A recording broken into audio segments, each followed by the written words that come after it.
I want to let people know the very important thing what the Jack is going to talk about right now. And not everybody's cut out to be a great trader. It's just like... Was it the situation in any one of them where you say, wow, I can't believe it? Like, you know, when the person tells you, I worry that basically people who don't have the money can find themselves an investor. But the worst trading mistake I made in recent years, or for quite some time I can remember, because it was such a bad mistake, I still remember it. Just your advice to the beginners. If money is your motivation for becoming a trader, I'd say the odds are better than 50-50 you won't succeed. What do you think it takes to be a good trader besides the flexibility, besides the being disciplined, besides obviously using the risk management? What else? I mentioned patience as another one. Basically hard work for the most part. I think almost all of these people, were hard workers in their own way. When you said 15 hours a day, that's the answer it all. Yeah, so you're talking about your own trading. So you don't really get, traders, great traders, they'll spend an hour a day and, they'll become a great trader. The miracles. So hard work is certainly there. Let's not forget that at the bottom, at the very bottom of it, you have to have a skill, whatever the skill is. Like the skills can be very different, but you have to have some skill. Why you and not somebody else, And not everybody's cut out to be a great trader. It's just like not everybody was meant to be a solo violinist with the New York Philharmonic. It's there are some people who have specific talents. Not everybody can run a marathon in 2 hours and 12 minutes if they're a male. It's some people have the. Not everybody who's bold. It's like people have different skills. So there are some people who have whatever skills are required to excel in trading, have those skills, but not everybody has them. So having that skill is part of it. You have to have a very specific methodology. You don't get great traders who just kind of like sit there and watch along. Oh, I think I'll buy this, I'll sell it. But the worst trading mistake I made in recent years, or for quite some time I can remember, because it was such a bad mistake, I still remember it. So back in when we had the 2008 meltdown and everything else, so I remember late that year I was kind of thinking, this looks like the classic type of panic. So I said, I don't know where the market's bottom, but buying stuff that's sort of getting cratered here is not a bad idea. So I ended up buying, and I thought, basically things like commodities, which are emerging market ETFs, commodity-oriented ETFs, because those things were really beaten down. And the thinking there was well, emerging markets are not going to go back to the Stone Age. They were emerging before. Of course. They've gotten hit even worse than developing countries. They got to come back. Commodities, people are not going to stop using copper. Oil, yes, absolutely. Copper. So I remember like buying leaps, less than a year and a half time. I know what the bottom is, but I scaled down. So I just scaled down with the positions, and so all that's fine. So that got me on to. That's why I hadn't been trading, by the way, and that was one of the times I started trading. I started trading in late 08. So that was a couple of months early, but it's still basically the concept was correct, and I gave myself enough time, so that was fine. But after I sort of made money for a while, and sort of more money you make, you get a little sloppy. But one of the positions I had, I was long FXI, which was a Chinese ETF. And from very good. Basically the way I did it, I was long from the bottom because I was scaling down. So actually, I don't think I even got 100% of the position off. So I never had any moment of pain because I was still getting filled. And then in one day, so it was the easy position. The same for XME, which was the metal. So those were like very, big, percentage gains and easy money. But so anyway, I was still holding the FX side, going up a lot. And by that point, I was saying, yes, probably, maybe getting the risks I should take, but it still looked good. So I started thinking, well, let me go short something against it. And then a sort of XRT, which is the retail ETF, going up a lot. And I said, I just can't see retail. And not that I did fundamental analysis or whatever, I just couldn't see retail, really going up tremendously. I thought that retail's probably, I mean, commodities is commodities. You buy it when it's down 80%. You could see that. But retail, it still has problems. The economy's still not so hot. There's a lot of trends going, which I thought were counter to retail, like more online, shopping and all that. Of course, one of the things about that is, of course, the online shopping did help retail too. But that's not the point of the mistake.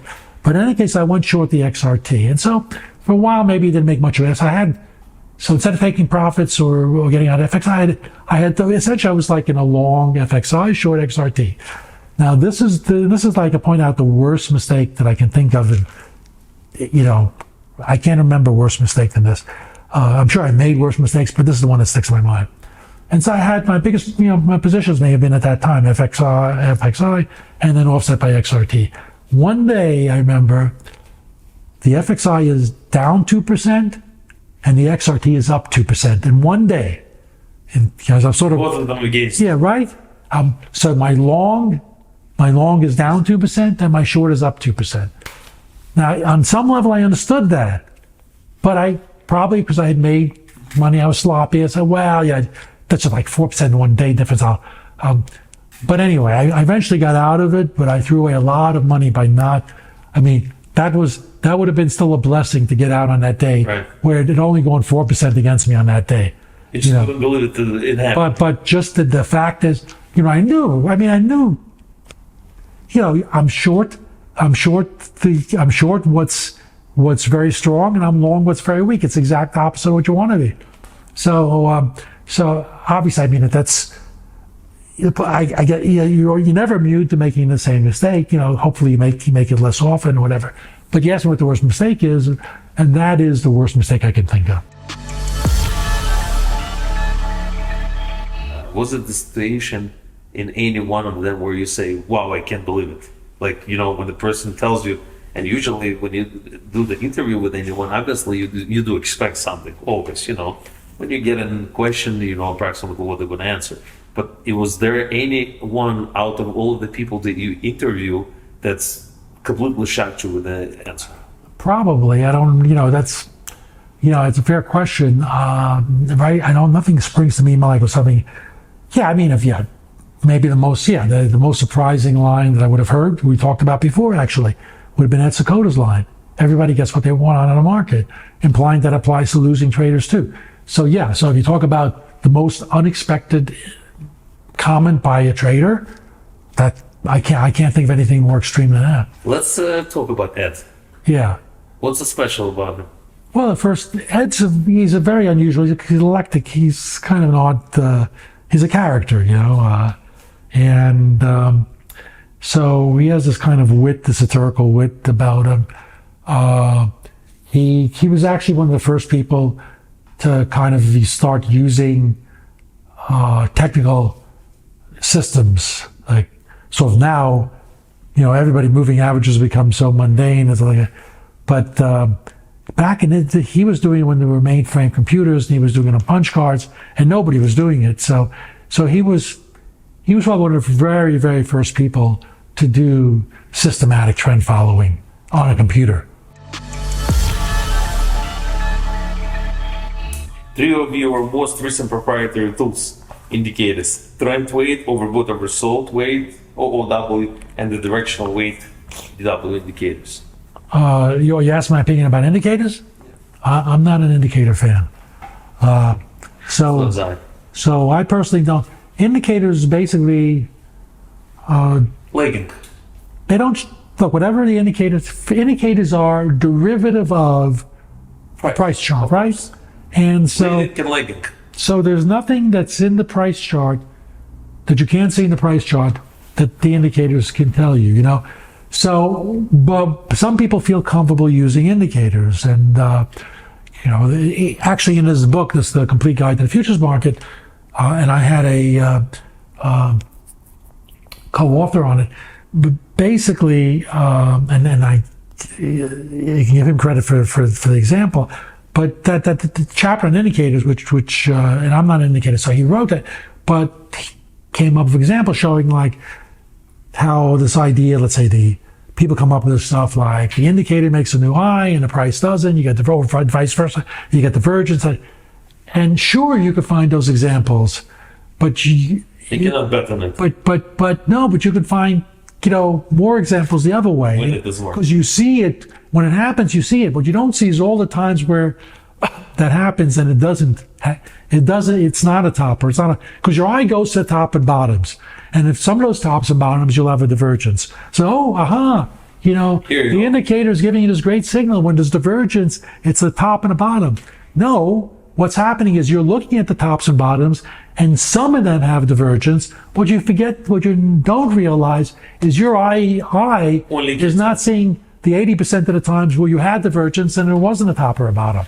So I personally am not an indicator fan. However, if someone is successful using indicators, God bless you. It's like, fine, use it. Now I want to say about the project, which is right now is a baby. Yeah. It's a FundSeeder. I want to let people know the very important thing what the Jack is going to talk about right now. There is a new project of Jack Schwager, where basically people who don't have money can find themselves an investor. The project called FundSeeder, and we're going to have right under the video, the people is going to be able to talk about it more, because a lot of people from Russia, or Ukraine, they're smart guys, they're good traders, but they cannot get their hands. Yeah, so this is the ideal product for them, and it's also free, so that's even better, right? So here's the concept, and it wasn't my idea. There were 3 founding partners in FundSeeder. I was one. James Bibbings, who does all the compliance and operations and business, is the second. But the main founder and the one who was his idea is a fellow by the name of Emmanuel Bellari, who I knew because I was acting when I was with Fortune Asset Management as a hedge fund advisory. I worked with the firm that he was with, ADM, and actually, after I left Fortune, we maintained that relationship. And so I was a consultant for the firm he was with, so that's the way we know each other. But he pitched this idea that he had, and it was FundSeeder. And when he asked what I thought, and I said, it's a pretty good idea. So his idea was this: look, you have the current modern investment world where 80% or 90% of the money goes to the top managers, of course. Goes to top managers, and everybody else is left picking up the crumbs. And you could have tens of thousands of managers out there, and potentially maybe hundreds of thousands. Potentially, you could be, I don't know, out of a world of tens of millions or of traders. Even a tiny percent, even 1% of the world's traders would still be a very large number. So his idea was that the way the system works, you have to, unless you're already big or you have the proper pedigree, you've gone to the right schools, you have the right connections, you get inside of a hedge fund, and maybe you get, a chance to manage. But for most people, even if they had the skill, they have no hope. I mean, you mentioned like Ukraine, right? So, you could be, let's say you're a mathematician in Ukraine, and you come up with some methodology that really works very well. Good luck finding somebody to give you money. There's no real developed financial market in the Ukraine, and you're going to find it very difficult to find investors there, and you're going to go call somebody in the US and say, look, I got this great system. Yeah, you know what? You and the 500 other people who emailed me today have a great system. It's like, there's just so many, and there's so many charlatans out there. So even if you're legitimate, it's if you don't have the connections and aren't already managing a lot of money, it's almost impossible to break into the business.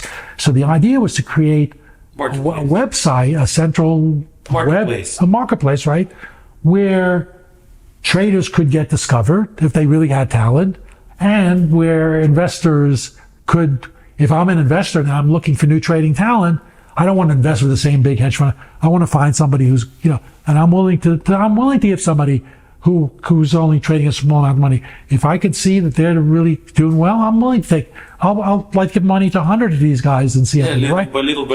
So there are plenty of allocators out there who are willing to try to find new talent. And so here's a way to use the power of the web to globally, not just the US, but globally, find undiscovered trading talent.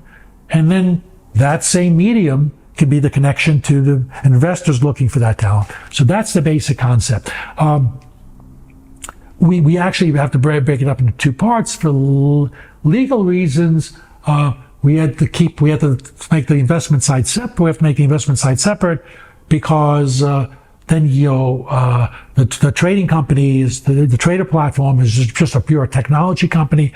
Yes, it's looking to find traders, and it will use that intelligence, that database for the investor site, and that's part of, so it can use that information, but it itself does no allocation, does no investing.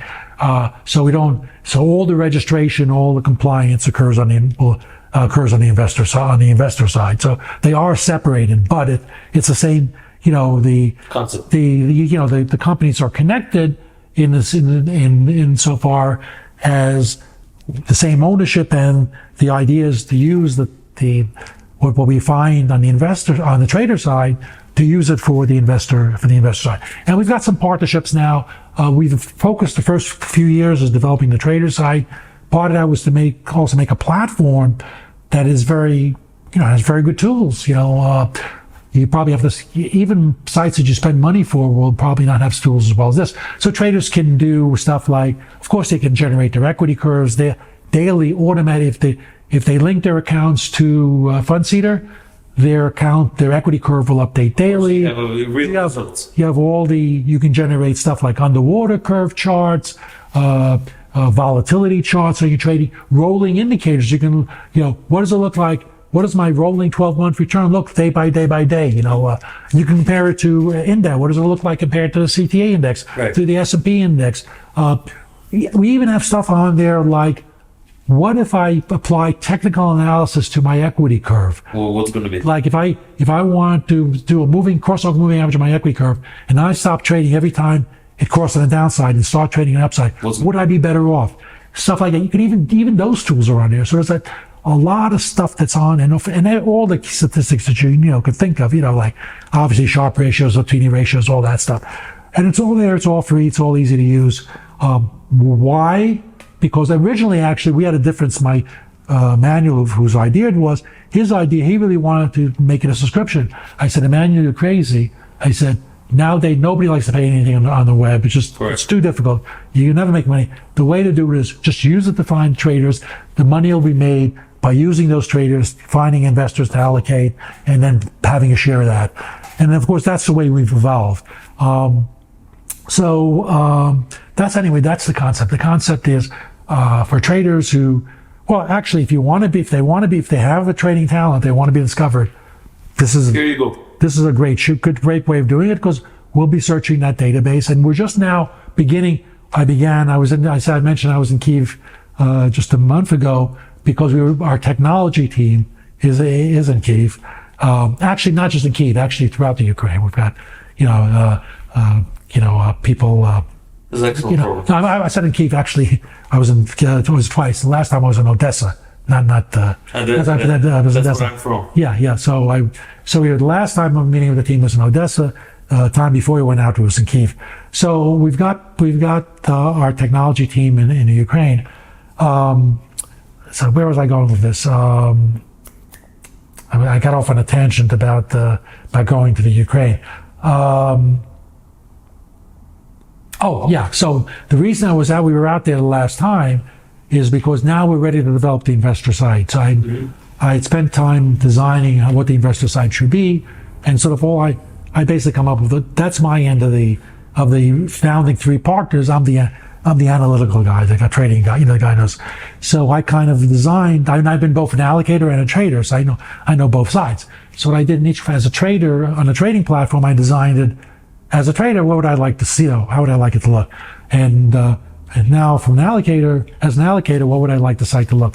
So what would be the tools and so forth? So that's what was out there, and we've begun that project. So I think probably within 4 or 5 months, we'll have the investor platform up. And we've now just recently we did very little outside money raising. We brought in some key partners, one of our partners. I guess it's probably okay to mention, like, for example, one of our partners is a Hong Kong asset management company. Of course, they have money. They want to finance. Called OPIM. And so Yes. they not only invest in us, but they'll probably be using, they'll be using managers. So that'll start happening. Anchoring people. So that as the investment side gets developed over the next 5-6 months. So I'd say in the next, in the 6-12 month out period, we've had some minor allocations, but the allocations from the investor side, not from the site that the traders would have, but the sister site, that, and that company will start allocating in some substantial ways over the next few years. So if people are looking to be discovered, it's a great place to go. You're a book market wizard in the beginning. Yeah. Very interesting words. Yeah. I'm surprised why nobody ever asked you this question. All right. I've been in a lot. Let's see if you can ask me a question. I've been interviewed like probably 1,000 times. So let's see if you come up with one. My wife Joanne and my children, Daniel, Zachary, Samantha, for the love they give me, and the more important, the love they receive. Yeah. Well, that's just if you're a parent, right? So that's just I understand. So if you're a parent, you don't need a translation on it, right? I'm a parent myself. It's a very, for me, honestly, it really got my attention because it's a very deep. So when you receive love, for one thing, when you give, it's different. Right. What do you like the most? Oh, well, I guess I put it down. Yes, I mean, basically, I guess the way you said it, so, right? So you're more of a receiver or No, I don't know. I mean, it's hard for me. I don't. I'm more of a giver than a receiver. Yeah. For me, I don't think you can. That's something I don't think you can be objective about that about yourself. So I don't know. But I guess when you put it there, but I kind of just meant the whole thing as a whole. I thought to me encapsulated, and as being a new parent, and back when I did Market Wizards. So let's see, the kids. I guess my first two sons. Yeah, my daughter my daughter may have just been born then. Yeah, so it was Samantha, so she's in there as well. So I have 3 young children. So it's more spoken from the experience. Basically, you just had a lot of love. Of a new parent, parent of young children. Yeah. Are you kids anyhow in the industry or? No, none of them are in the industry. One of my sons was for a time, but now is on the technology side of it. Yeah. Just your advice to the beginners. The beginners. Well, if money is your motivation for becoming a trader, I'd say the odds are better than 50-50 you won't succeed. I think it's the wrong motivation. The people who are successful in trading are the ones who are driven by passion for it. It's not that it's not that they're thinking of making a lot of money. In fact, traders range all over. Some traders do spend a lot of money. Okay, I mean, certainly not implying that a lot of these successful traders live like hermits. But I can't tell you how many times I've interviewed traders, and I'm not even going to mention any names here, but I'll give you an example here, just off the top of my head. But there's a manager I interviewed, and I don't know how many. I don't know if he's worth billions or he's worth hundreds of millions, but managing billions very successfully a long time. So, I mean, he's worth. If he's not worth more than $1 billion, he's probably worth that much, not that far off. Well, so again, I don't want to kind of expose his private life or whatever. Not important who it is, but or even where the location is. But that morning went for a walk to the house. I expected to see some elaborate house. Perfectly, frankly, it's a house. My wife and I would have gone to no, we're not going to, this is not good, have to tear this out, have to tear that out, this stuff, I mean, and the guy's worth God knows what, Great, Jack. Thank you very much. Okay. I hope just one thing that's, you were not bored with my questions. No. But I really enjoyed it. I asked all the questions. No, you went in a completely different direction, and I talked about things that I normally don't talk about, so it's fine. It's fantastic. I love it. Thank you very much. What else? I mean, hopefully if everything is fine, we'll take a next interview Yeah. next year. All right. Great. Thank you. Well, he probably used up